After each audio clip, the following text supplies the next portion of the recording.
Hi friends, welcome to my channel. Friends, మనం మహబూబ్ నగర్ దగ్గర ఇబ్రహీంబాద్ నుంచి కాకినాడకి రైస్ లోడ్ తీసుకొచ్చాం కదండి.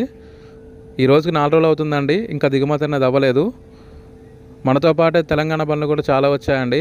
అన్న వాళ్ళని అడుగుతుంటే మేము ఈ రోజుకి వారం రోజులు అవుతుంది తమ్ముడు వచ్చి, దిగుమతి అనేది అవ్వలేదు. వచ్చిన రోజు చెప్పారు రేపే చేద్దామన్నారు, కానీ ఇంతవరకు పట్టించుకున్నట్టు లేడు. ఏ రోజు అడిగినా రేపే అంటున్నారు. మరి ఈ రోజు ఏమైందనేది తెలియదు. ఈరోజు కూడా అదే మాట అన్నారు. మేము ఇలా మాట్లాడుతుండగానే అన్న వాళ్ళకి ఫోన్ వచ్చిందండి, వెహికల్స్ అనేది లోపల తీసుకురండి అని. అలాగే మా వెహికల్ కూడా తీసుకొని వెళ్ళాము.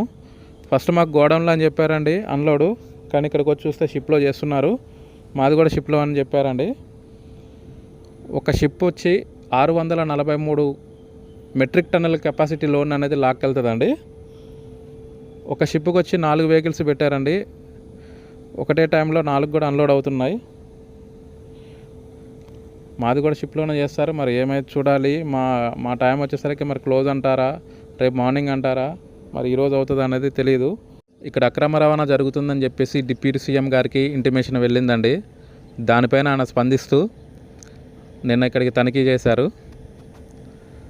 రన్నింగ్లో ఉన్న షిప్ని చేసి మరీ పట్టుకున్నారండి.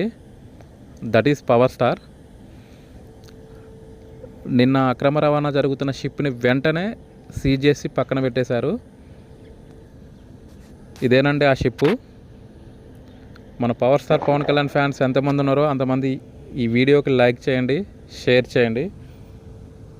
Please do subscribe friends. Thank you.